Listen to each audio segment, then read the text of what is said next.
7, 6, 5, 4, 3, 2, 1. You'll never have the sacred stone. Oh, this you crazy mother. The Savachi syndrome, I'm telling you, I'm like, well, holy shit, that was crazy.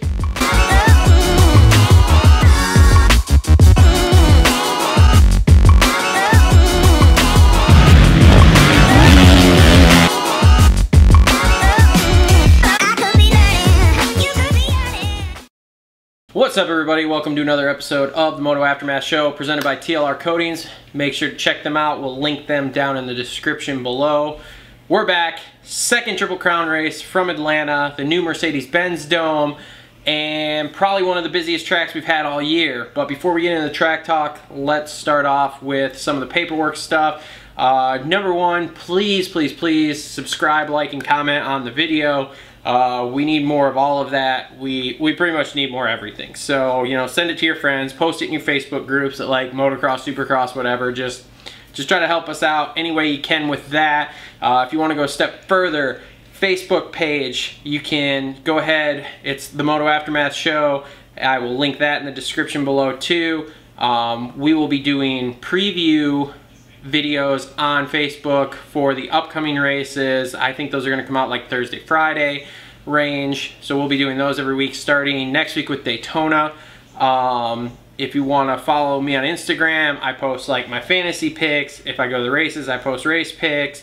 If I do like regular local races, I'll post pictures and videos from that. You can find all that on there on my Instagram, which is down here. If you want to actually help support us, there's multiple ways you can do that. First off, there's Amazon links that I will put in the description down below. You don't have to buy what I link you to on Amazon. All you got to do is click the link, and then you can buy anything you want on Amazon as long as you click through that link, and we get a small slice of that. You can go on Teespring, buy a t-shirt with the show logo on it.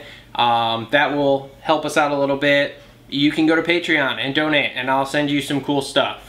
I don't know what yet, but I will send you some cool stuff if you donate something on Patreon. Other than that, I don't think we have any other paperwork to get to.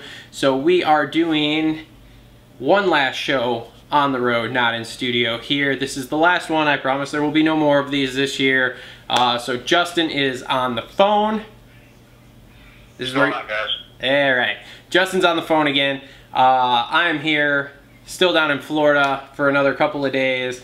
So let's jump right into this with the track talk. Now, one of the busiest tracks we've seen, created, I guess in my opinion, even though I wasn't a huge fan of the track, created some of the best racing we've seen all year. What did you think about it, Justin?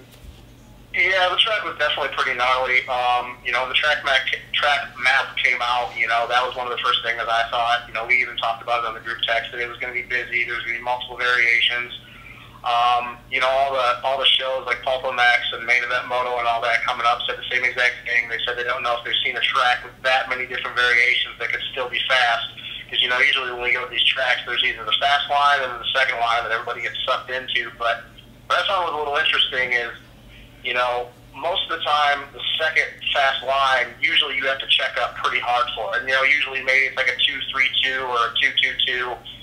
But it seemed like with this, with the way the faces were and the transition or lack thereof going into the face, and then the way the landings were built up, if you went in 2, maybe 2.5 miles per hour faster, you'd actually end up facing the landing of the fast line compared to normally you have to be that much more precise to hit the fast line. And then if you were in the fast line and you stretched it too long, you completely overshot it. So it was one of those things where the main word that I would come out from the whole night is precise, because you literally had to hit the landing from rear wheel to front, perfect on the landing, not front wheel flat, not into the face.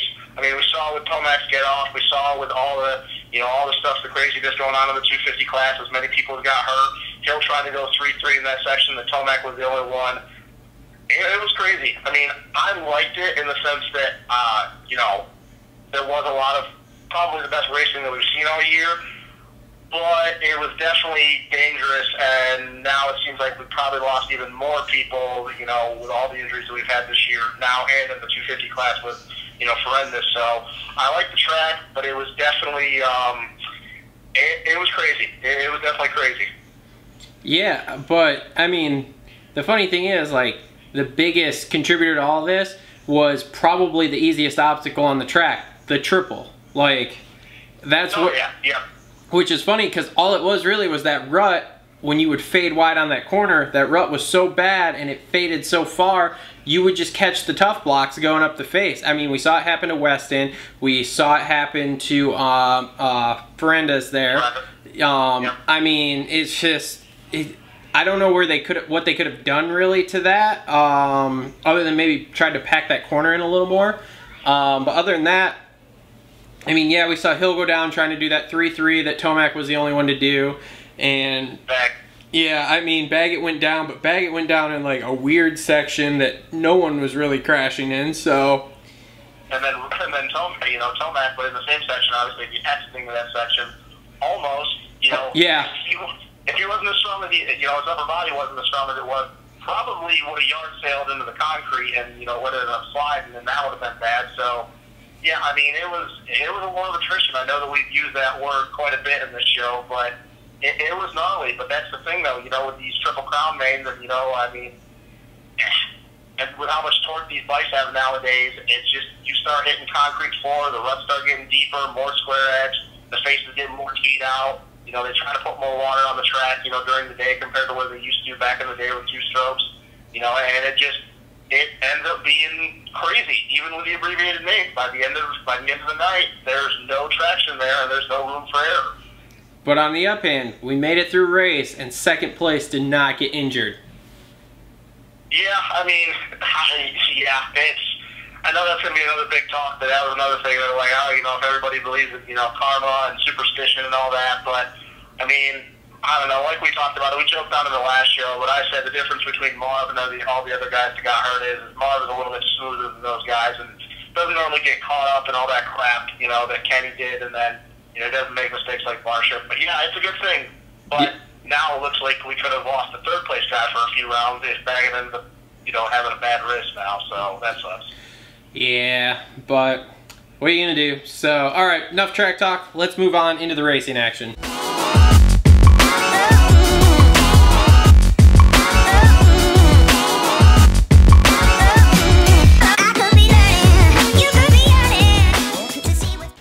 Alright, so 450 action. Where should we start with this? I mean, we already kind of touched on Hill had a big crash in that section going 3-3. We're not really sure. Supposedly he's just got broken toes. But that's going to play an issue. And another blow to JGR. I mean... Yeah, can JGR catch a break? I mean, you had that. You had Weston go down and practice hard, and even Weston said he was sore and hurting. So, like, if Weston says that, and he's, like, one of the toughest dudes in the class, you know it was bad. Then, let's see here. So, let's touch on that first race a little bit. I know it's not going to actually show this in the record book, but is Brayton the oldest guy to win a main, basically, now? Yeah. Okay, I thought so. I wasn't sure if he was quite old enough or not, but I thought he was. Yeah. So. Yeah, Morocco had the record. I know that we talked about, especially last weekend, the champion, the start record and stuff. And you're right, it's not going to be on this full main event win, or overall, I should say. But it's funny because all the talk about Chad saying he wants to do it, and that's his last goal. And then of all people, Brayton's the one that breaks it, and that's his first ever main event win to begin with. Yep. Yeah, and that was great, because that was like, man, I mean, we kind of talked about it in the group chat, but was that the race of the year, that first main there? I mean, dude, you had the top 6 guys were within a second of each other, like, okay, maybe even like a half a second. They were all in the same straightaway. Like, you literally, in the camera shot, could see 1st through 6th place. They were all in the same straightaway, and it wasn't even a long one. It was one of the short ones. And I think what gets lost in all of this is the fact that Christian Craig led, what, 82, 85% of that main? Oh, yeah. Oh, yeah. Craig he hole-shotted the first 2, or was it the first and the third one? There was only one he didn't hole-shot. I think it was the first and the... I think it was first and third. The second one, I don't think he hole-shotted. Yeah. So I think that's what gets lost is the fact that Craig, of all people, and once again, you're right, it is an abbreviated name, but still the intensity is high because it is an actual name. Yep. Craig run 80 to 85% of that thing. And then obviously things started happening quickly for him and he went back, but still, I mean, I think that that's what's going to get lost is the fact that he was the one who led most of that name. Yep, exactly. And then probably, I mean, one thing I noticed in that first main was Anderson taking Baggett high in one of the corners when he made the pass. I think it was the second time he made the pass. And the only thing that ran through my mind is this guy fucking stupid? Like, really? Okay, we've been over this multiple times. We've been over it in the group chat, privately. We've been over it on screen here for the show. He has a 38-point lead. Literally, no one is even close to him. All you got to do is mail it in, make sure you're basically in the top 5 every week, don't piss anybody off, and you've got this title won. Because your biggest title competitors took themselves out in the first 2 rounds and put themselves in such a hole that unless you do something dumb, which he's lining up to do here, he's going to win this. But when I watch you, literally, Baggett almost stopped in the corner because he knew Anderson had the line. Anderson was coming in, and he's like, I don't want to get cleaned out. I'll just stop and let him go. And Anderson still comes up and almost takes out his front wheel. And I'm like, what are you doing? Because Baggett, of all people, is like, I know you and I have talked, and we said Anderson's like the last person you ever want to get into it with. But I don't know that Baggett's a person that you really want. Like, he's not one of those guys that's going to, you know, loudly blow you off the berm every day. But he's also not going to back down, and you do some shit like that that pisses him off, and next thing you know, you're going to be on the ground multiple times from him because he has the speed to run with you at this point. So, I'm just watching that. It's just blowing my mind. We know that those two don't like each other, though. I mean, you know, I completely agree. There's nothing that I disagree with what you just said. It's stupid that Ando continues to get sucked into this stuff when he's better than that. But we know that those two have history. Dating back to the 250 days, you could even say as far back as the late amateur days. You know, we obviously know what happened at Redbud with Ando, brake checking Baggett, and then, you know, it exacerbated the whole injury with his thumb or whatever it was. You know, and I mean, I agree with it, but I also think in that moment, the intensity is so high. You know, Baggett's trying to prove something. He had podium, what was it, 3 weekends in a row. You know, he's moving into third, not that far behind Marv. You know, he sees Ando, and let's be all honest though. When Ando made that first pass, and I think it was the right-hander after the finish when Baggett was squaring up and Ando was driving the inside rut. I think that Ando pretty much was trying to make the pass clean, and then it just, you know, Baggett was exiting the corner with so much momentum, and Ando had just exited the corner. You know, so I don't know. They didn't really touch, but I think Baggett kind of took it as, well, hey, here we go again. You know, Ando's trying to shut the door on me, but he's trying to make it aggressive, and, you know, and Baggett coming back across the start, you know, got inside of him, ran a little bit wide. So I think there was just so much intensity in that main that I think that they just got caught up in it. But I agree, Ando shouldn't be getting sucked into this. But also in the same sense, we know that those guys don't like each other, and it's going to happen. I mean, maybe it doesn't happen now because Baggett, maybe he ends up being hurt, and maybe he's out for Supercross, maybe he's out for a few rounds. But we know if there's any two people on the track that don't like each other, it's definitely those guys. I mean, we talk about these rivalries, you know, Ando and Marv, whatever's going on between them. But we know if there's anybody in the class that doesn't actually like each other, it's Baggett and Anderson. And it's going to happen. It's probably going to happen a bunch of times in outdoors. Hopefully they don't implode. But I agree. It's a little bit reckless on Ando's part to, you know, he's got such a points lead. You know, he needs to be smarter with this. Don't get into it with people. But let's kind of transition into, it's something we talked about. Look at Tomac. Tomac went for the kill. He wasn't trying to run it in deep and take people out. But I'll give you credit. We talked about it at the end of last show. Tomac's getting sick of pushing around. I haven't seen Tomac trying to run it in on somebody's front end that many times in one main in a long time. And you're just about everybody that was in front of him when he had the chance in that main. Yep. No, he did say in the press conference, though, that he was not trying to T-bone Anderson on, I think it was the second main. And if you watch it, yeah, he probably wasn't. But he was like, I was just trying to get Baggett, and next thing, Anderson squared it down right there, and I came in hot and was like, whoa, had to grab the brakes. So, yeah, but I would agree with you on that, too. Like, he is out for blood at this point. Obviously, he didn't do well last night. We talked about this a little bit before we started the camera. He's that wasn't a Tomac track at all. That was not a Tomac track. Tomac likes wide open, long straightaways with multiple lines that he can make up time in. Where last night there was not that. That was really much more. I even texted you guys, I think during the day in practice, that was a Marvin Muskin track, and I'm actually surprised that Marv didn't do better than he did all day, because the whoops were small and that you could jump through them. It was tight. Yep. It was technical. I mean, it oozed Marvin Muskin style the whole time. So I mean, yeah, he did win the third main. He got second overall, so it wasn't like he did bad. But I thought for sure he was going to just come out and dominate last night, because that was a Marvin Muskin track basically. So. Although the one big takeaway, and we didn't really touch on it much, and I think it needs to be, and you know, yeah, his first main was bad, but honestly, you could say that aside from Anderson, who obviously ended up getting the overall, he might have been the second best guy of the night. Are we finally seeing the resurgence of Cooper Webb?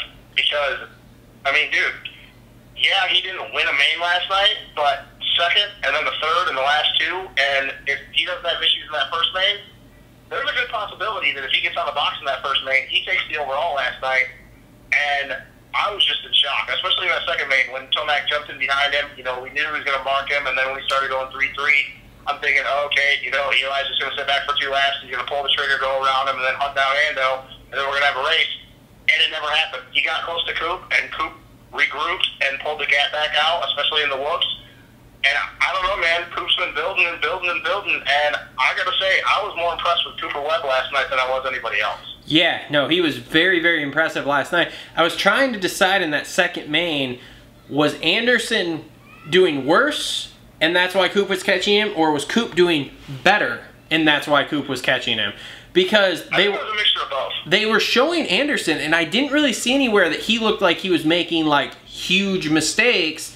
Because like it was weird. The last, I don't know, I want to say 5 laps or whatever in that main, Anderson would like pull out this 2-second gap or 3-second gap, whatever, and all of a sudden Coop was right on him. And then he'd stretch it back out, and then all of a sudden Coop was right on him, like all the way up to the finish. And it was weird because they were on Anderson, but I couldn't really you know, see like anywhere that he was making giant mistakes or like blowing a rhythm section all the way, that it was like, okay, Coop's catching him here.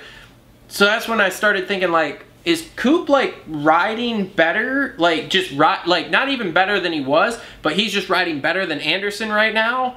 And like that's, I don't know, it was a weird, it was good to see, because we might finally actually see Cooper Webb of the 250 days that, you know, can actually ride, as opposed to just kind of, you know, go out there and go around the track. Well, I honestly, just to touch on it, just to get my ending thoughts on that, I think that it was a combination of the fact that Coop is finally getting confident. I don't know, I haven't really been paying too much attention to his bike setup. I don't know if they found a chassis setup in the front end that suits him a little bit better. It's not as stiff, you know, Coop rides at the front of the bike, he doesn't have really good technique, he stiffens out a lot, so having a stiff front end was kind of his downfall last year with the bike. So I don't know about that, but I think he's finally getting the confidence. But I also think it's a mixture, and we saw it in the third main, and I don't know if you guys noticed, and I know he touched on the broadcast, but it was almost hard not to notice how much Ando was looking around. I've never seen him look around and be worried. I think that we're getting into a situation now with Anderson where he still wants to win, because that's just his mentality. But I also feel like he's in a situation where he's conflicted, where if he's out front and he's feeling it, but he doesn't need to push the pace to try to beat these guys because he's so far ahead, he's thinking in his mind, do I just keep pushing and try to gap these guys and ensure my victory, or do I just say screw it, back it down, and take the points? And I think that was a combination of what was happening. Coop's riding better, but I think Anderson got conflicted. He's thinking, dude, I got this huge gap, you know, maybe I can pull away from him, but the track's gnarly, you know, one small mental mistake, I can be on the deck. Or do I just back it down, and then the last lap, which he did on the last 2 laps, he pulled back out a little bit on Coop. Do I just say screw it and mail it in, and then the last lap just push as hard as possible? And I don't know. I just think it's a mixture of both. I think that Ando's getting where he can almost see the end in sight. I know that we still got, 7 rounds to go or whatever, but he's so far ahead. I think he can almost see the end that he's conflicted on, do I push the pace and try to win, or do I just go Dungy-esque like we've been talking about and get the points? Yeah, no, I would agree with that, because especially that third main, it was very blatantly obvious every time he went over the triple how hard he was looking back to see, like, where's the next guy? Where's the next guy? So, yeah, I don't know, man. This will be interesting, but if he goes into conservative mode here too, could be another issue, you know. I mean, we've said from the beginning, like, okay, is he going to have the big mistake like everyone else? Because that just seems to be, you know, the way of everyone, which he hasn't had that yet. Now he's been in pissing matches with people they shouldn't be in pissing matches with, so we're like, okay, is this going to be the straw that breaks the camel's back where he, you know, cost him the championship? And that hasn't really happened yet, but he keeps making, I think, more enemies every weekend than friends. And then the last thing we have now is he going to go into conservative mode, which we all know what happens when you go into conservative mode. All of a sudden, things start happening really fast around you that you weren't expecting, and next thing you know, you bust out a couple 12th place finishes 2 weekends in a row because you didn't want to crash and be completely out, and next thing you know, your 30-point lead is down to 10 points, and you're like, shit. So... Well, what happened to TLR? Yep, so it's going to be an interesting... I think we got 8 rounds left, because last night was 9. We go 17, so we got to have 8 rounds left. Yep. So yeah, it's going to be an interesting last 8 rounds. Anything else, 450s? I think if he gets through, that's my last pick. I think if he gets through Daytona this weekend, because we know how much of a wild card Daytona is, just with like setup alone. I think if he gets through Daytona this weekend without the big mistake, I honestly think that maybe you see Ando get 1 or 2 more wins this year, and then he just tries to get podiums. Because at that point, if he makes it through Daytona this weekend on the box, or even wins it, I'm not saying he's going to, but even if he does, he's going to have over a 45-point lead or whatever it is, even if Marv gets second. I think he just goes into conservative mode and just tries to get points at that. I think that's just what his mindset's going to be. Yeah, could. So, all right, that's enough 450s. We've gone on long enough. Let's get into these 250s.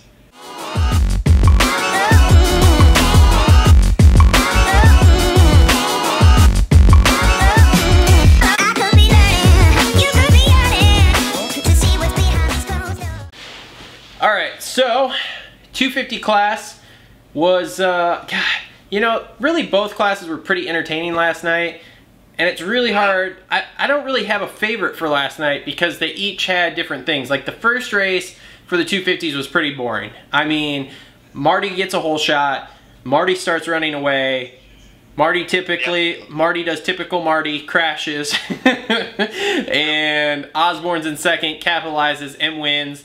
You had Ferrandis was in second, chased him down, was closing, but never close enough to make anything really cool happen. So the first 250 race, okay, whatever. Then you had the first 450 race, was great. Top 6 dudes, all within a single short straightaway, no problem.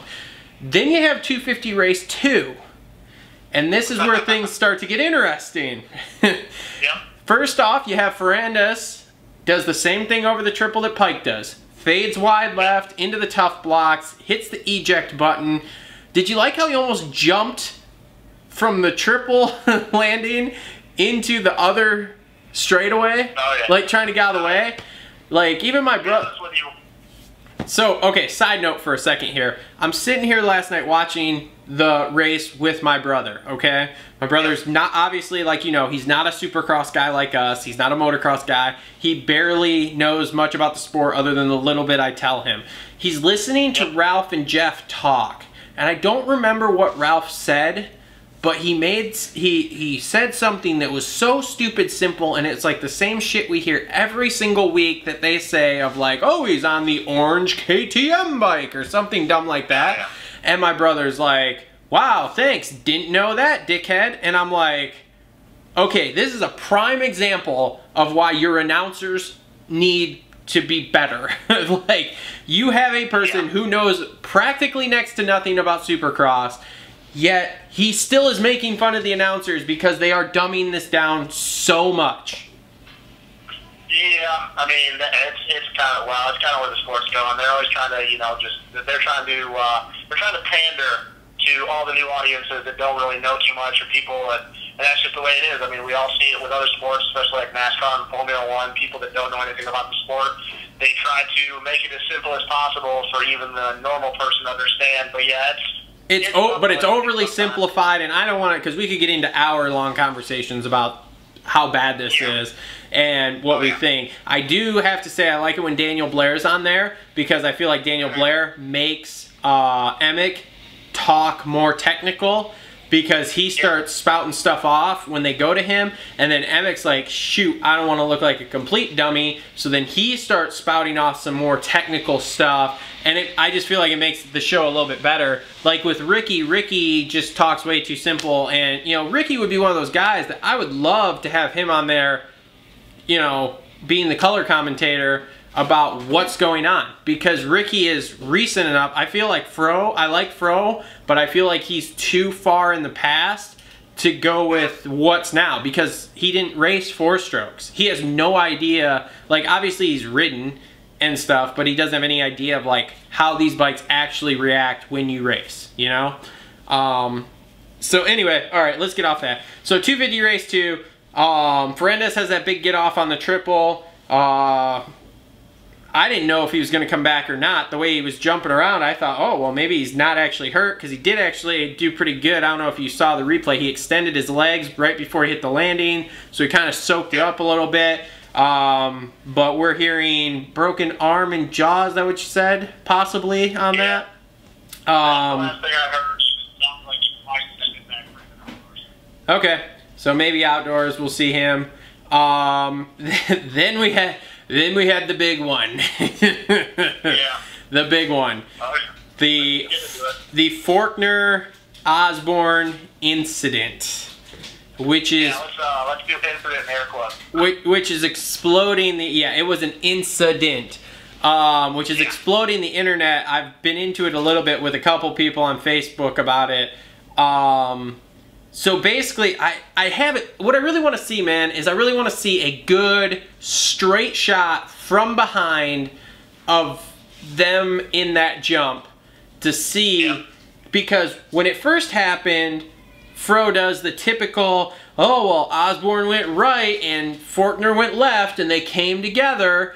And then, like 10 minutes later, I don't know if you heard, he kind of was muttering almost, and he was like, oh, well, maybe Osborne just went straight. And it's like, yeah, if you pay attention to that, and again, I can't say for sure because I can't see it from behind. We're only looking at it from a side angle at this point until something comes out with the direct behind shot. But Forkner moves, even if Osborne moves, Forkner moves a lot more than Osborne. And with everything that's gone on in the last 2 weeks between those two, anyone who wants to try to tell me that, oh, Forkner just cross-rutted and, you know, whatever, and he didn't have a rear brake and all this shit, and I got into it, and there were some other guys into it on Facebook too, of, well, I've never needed a rear brake to jump straight, but you can't tell me that Forkner wasn't like, oh, I'm going to block him, because Forkner was going to block him. That's all he was going for. There really isn't an argument to that. There is no argument. Everyone in that stadium, everyone watching that race, other than the Forkner enthusiasts, are gonna say Forkner was trying to block Osborne, and we all, well, okay, all of us Zach fans know that Osborne was going by him had he not done that. Well, okay, so if you remember it, I don't know if you do, but that was the first thing I said right after it happened. I even texted in the group text. I said blatant. I said that was blatant. Yes, you did. And anybody who knows this, so that is on record. So anybody who knows on the show knows I'm not a Zacho fan, and I haven't really said it too much on the show. No, Matt knows, everybody knows. I'm also not a Forkner guy. I've said it a few times, but maybe not enough for people to know it. So I'm not taking sides. I'll give you my perspective of what happened. Going all the way back to the flat turn before the rhythm section. Zacho was closing on Forkner. I don't know how many laps there was to go, 3 or 4 laps or whatever. You know, Zacho pushed it in a little bit deeper. I don't think Forkner realized it. He was tracking out on the corner. Zacho had the line. He ran Forkner a little bit wide going into that little pre-roller.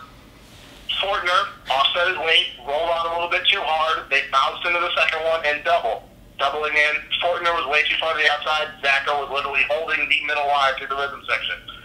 Obviously, in Fortner's head, he's thinking, okay, I have a half a bike length on him. If I can somehow get a little bit to the inside, I can get a wheel on him going into the single and then make him shut off. I don't know about the rear brake thing. The only time you would ever going to use a rear brake is if you're pushing him too deep in the face. Well, you're not going to drag a rear brake and still triple in the middle, so that's irrelevant. That has nothing to do with what happened, and I don't even know how he lost his rear brake. They said he hit the tough block, but I didn't get to see it, so I'm not going to comment on that. So, Fortner's going up the face, half a bike length. I think when Fortner landed into the face of the what would be the triple in the middle, too much of his weight was far forward, and the front end G'd out a little bit too much, so his weight shifted in a little bit too far. I don't think he intentionally meant to cross jump or cross over on Zach that hard. He was going to try to block the line. There's no ifs, ands, or buts about it. But I don't think he meant to literally cross jump him, because usually when people cross jump and they have in their mind, which is something I am very intolerable about, usually you have a full bike length on them, because then that just makes them shut off on the landing. Nobody's stupid enough, even at Fortner's young age, to try to do it when you're only half a bike length, because that can also bite Fortner. I mean, it could have taken Zacho out, but Fortner could have ejected just as well as Zacho could have. So I don't think he meant to actually, take him out on the landing. Well, moved over on Zacho. I don't think he meant to move over as far. Zacho hesitated, and he tensed up into thinking, oh, shit, there's literally this kid's trying to kill me. His weight shifted, he got loose, and then when they landed, obviously Fortner was right in front of him, his front wheel. Zacho, we all know what happened. Well, Fortner meant to do it, but I'm not going to go so far as to say that he was blatantly trying to take Zacho out, because he didn't have enough of a gap on him where if he takes Zacho out, he's not going down with him.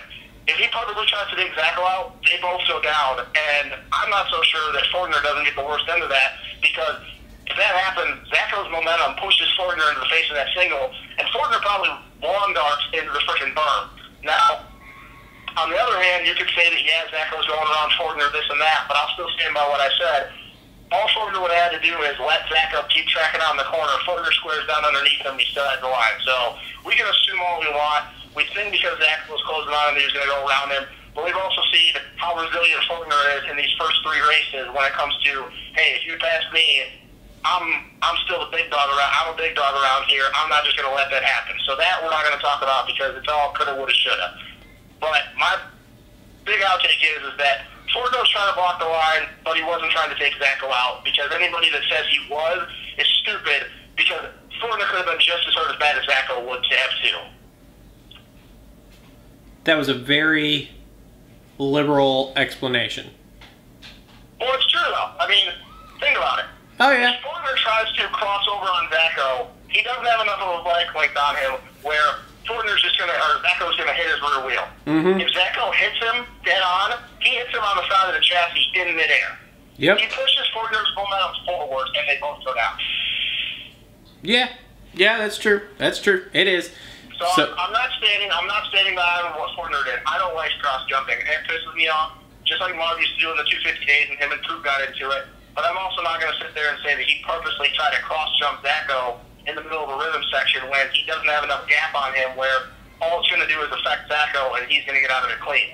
If he purposely is trying to take out Zacho in midair, they're both going down. And like I said, Fortner probably gets the worst end of it, because his forward momentum already is, there's a lot of momentum going into that face. Zacho's momentum is going to push him even that much further forward, and they both go down. But Fortner gets the worst end of it. So I'll debate all day. Anybody who wants to say that Fortner was purposely trying to take him out, well, then you also have to think about it. He's going to take himself out in the process.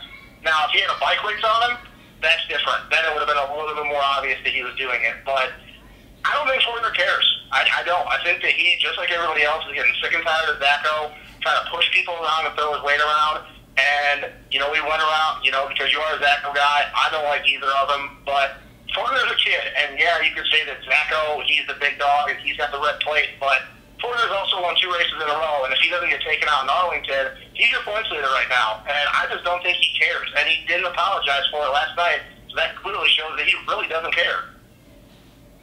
Yeah, no, you're right. He did not apologize. He didn't apologize in the press conference. He didn't apologize afterwards. Now, I mean, anybody out there who says that Zach shouldn't have been heated after that race is a fucking idiot also. Because there's no he should have been completely heated. I would have been the same way. Like, and anybody who tells me they aren't because someone you blatantly cross jumped him to a point. Okay, I'll agree with you. He probably wasn't trying to actually take him out right there, you know, because he could possibly get the worst end of the deal. I'll go with that because of the positioning. Okay, but anyone who tells me that that's going to happen and they're going to come off the track not heated at that guy after he finishes better than him and has a better chance at the overall, you're a liar. You're a complete liar. Oh, I would have been I'd have been so livid. I agree.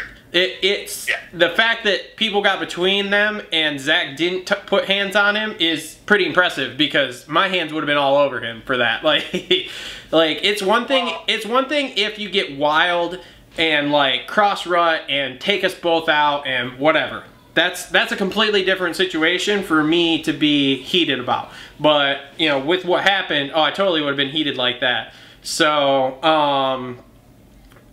but anyway, moving on from that situation, because I mean, I think we did a pretty good job there talking about it and giving our opinions of it. And I don't want to spend hours debating the Zacho versus everyone thing because we don't have that kind of time. So Marty wins the second main, pretty dominating fashion, pretty easy. And then we go into the third main, and Marty, was he out front again when he crashed? I think he was, wasn't he? Second. Oh, he was in second? He was in second, going in the whoops. Yeah, in the whoops, and he front flipped. And J Mart won that one. To be completely honest, watching that, I was just about to text you when the first one started and be like, so now that J Mart's completely foobarred his entire season with the first 3 rounds, can we just put him on a 450 and say he sucks at riding a 250 indoors? And then of course he wins that race, and I'm like, God, it's a good thing I didn't send that text. God, here we would have gone. You know, but he wins it.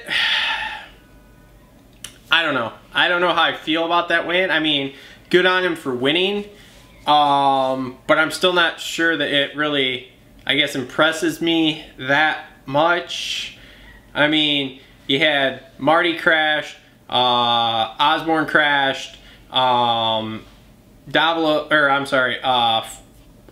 was out. I mean, you're basically stripping down the whole field, and basically what ended up happening was he yanked a start, and that was pretty much it.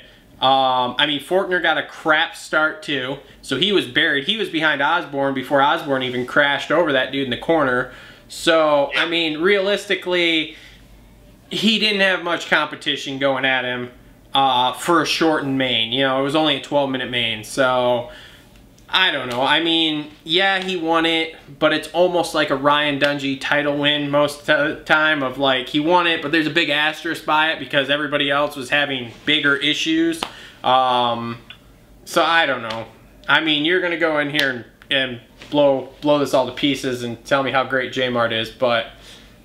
Well, I mean, we're not gonna escape the fact that it wasn't a true overall, but it was a main event win. It was 12 plus 1. You know, it was 3 minutes plus a lap, abbreviated compared to the normal one. But to touch on your point about everybody being there, you know, Martin went down, Zacho and Austin had their issues, Frenchie wasn't there. Well, can't we really say the same thing about Zacho's first main win of the year in Arlington? He didn't beat anybody. This is also true. I mean, I'm not trying to make this a J-Mart versus Zacho thing because it's not. But if I'm playing the advocate for J-Mart on this side, that is true.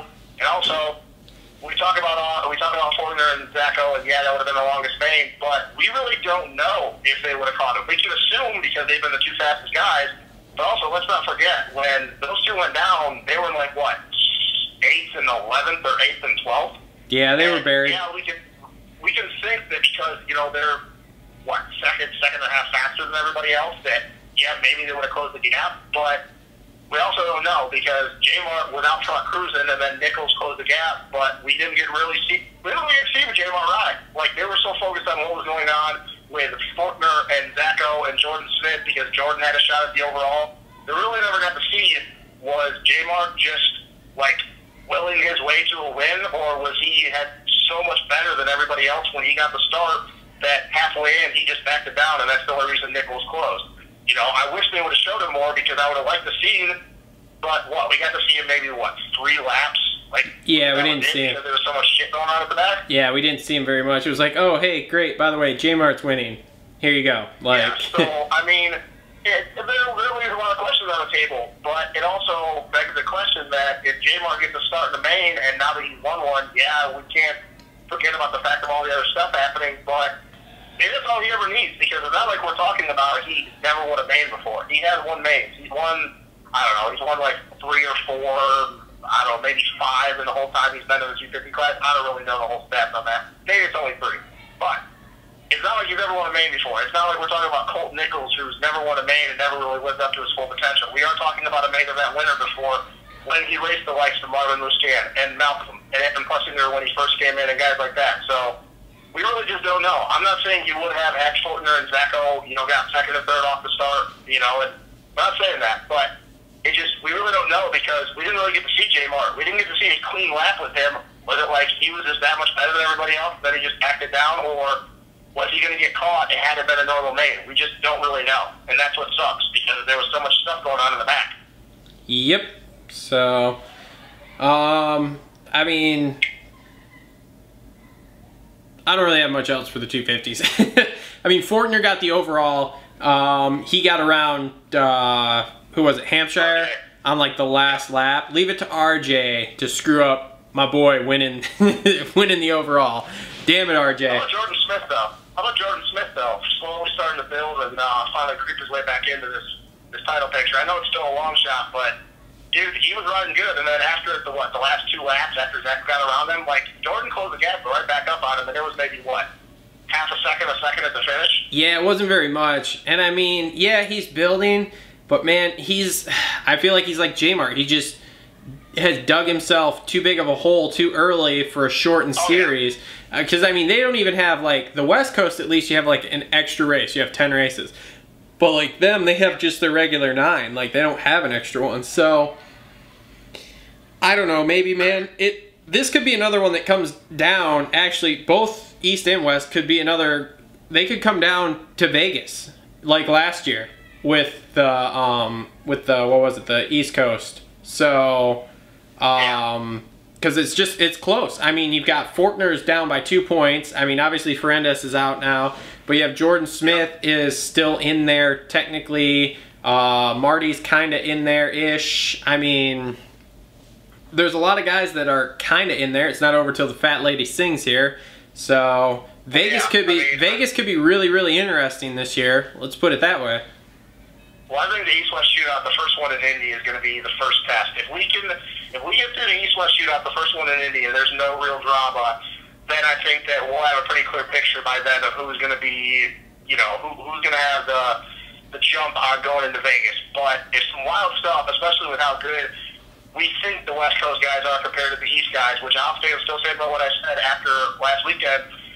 I'm not so sure that the West guys are that much better than the East guys. I just think that the names are a lot bigger. Like, with as good as Forger and Frenchie was riding and Osborne, I mean, man, I don't know. I think that we maybe jumped the gun and we just thought that, oh, hey, because Savachi and Plessinger and AC and McElrath, all these guys on the West Coast, that they're that much better other than Osborne. Well, I'm not so sure, man. So if we get through the first East-West Shootout, there's no crazy stuff, then I think we'll have a good idea. But, man, I don't know, because you can't sit there and tell me that AC, and I know that we talk about the whole Savachi and Osborne thing, but on a realistic note, you can't sit there and tell me that after everything that happened last year that AC and Savachi are going to want to beat Osborne and make it, make it obvious that their coast is better, because I can guarantee they will. Yeah. And I don't know, it's going to be crazy. Yeah, it's going to be good. Hopefully, I applied for a media pass, but I'm doubtful. We'll see if Feld comes through. Either way, they're at least kind of playing ball compared to MX Sports, who's not playing ball at all, but yeah, that's a whole nother subject for a whole nother video. So anyway, anything else about 250s before we wrap this up? I was going to do what we normally do. Who are your winners for Daytona? Judging by the track layout I've seen so far, which is going back more old school Daytona of long straightaways, I think Tomac's going to win the 450 class, especially with Baggett being hurt now, because who knows what's going to happen with that. So I think Tomac's going to win the 450s, and as far as the 250s go, I'm going to go with your boy J-Mart, because again, we're back to long straights and kind of older school Daytona tracks. So as much as I would like to say that I think Zach's going to win, I don't think Zach's going to win again this weekend. It's just, the track just bodes too much to outdoors, and J-Mart obviously can ride there. We saw it last year with the 450s when he ran second for 15 minutes. So, yeah, so that's what I'm going to go with. I think I would almost have to tend to agree. I was going to pick J-Mart no matter what, even if he was in like 10th in the points, just because we know how good he is at Daytona. He's won there before in the 250 class. Obviously, last year in the 450 class, he led for 15 minutes or whatever it was. But I will say, though, I don't think we're going to get out of there without drama. I think that J-Mart wins, and I think if he gets a start, I'll go so far as to say that he gaps everybody. But I don't think we get out of there without drama. I think that there's going to be another incident with Fortner and Osborne. I don't know what's going to happen, but I almost have a feeling that either Fortner comes out with a big points lead because something happens with him and Zacho, or they come out tied. But I'll stay with the J-Mart. The 450s, man, I think it's more of a toss-up. Even if Baggett's not there. I want to say Tomac because he's so dominant there, but, man, Marvin's just been riding really good, and I know they only win in the one main, you know, but I don't know, dude. I feel like Marv should have won in Tampa, and I think that he should have won last night. And I just feel, as much as I'm not a Marvin guy, I feel that he's due for a win, a straight-up win, like a real win, and I don't know, man. I think we're going to have really good racing, but I'll just go with Tomac. I think deep down Marvin, I think he's going to win, but it's hard to bet against Tomac at Daytona. That's the one track that you know he's almost guaranteed to win. God, can you imagine if we get a Tomac of like, what was it, 15, when he was manualing through those rollers? Oh, yeah, God. That's not very, not a consistent thing on that, Collie. That seems clear on that. But I get what you're saying. That would definitely be gnarly. It sucks that we don't have the full group from the beginning of the year, because I think Daytona was going to shape up to be the gnarliest race of the year if Barsha and Roxon and, you know, Baggett was healthy going into this weekend. And now it seems like it could be a runaway between Marv and Tomac. Yep. So, all right. Anything else before I wrap this up? No, I'm good. Okay. So this has been another episode of the Moto Aftermath Show, wrapping up the Atlanta round. Presented by TLR Coatings. Again, make sure to check them out. I'll link them down below. Make sure to follow us on Facebook, Instagram, support us with the Amazon links, Teespring, go to Patreon and donate. Make sure you subscribe, share this, like it. And yeah, that's pretty much it. Another episode of the Moto Aftermath Show. We'll see everybody next week. We'll be back in the studio after the Daytona race. And don't forget to follow us on Facebook, because we'll do the Daytona race preview show coming like Thursday or Friday. I haven't decided yet. It's only next week. It's totally fine. So anyway, we'll see everybody next week after Daytona.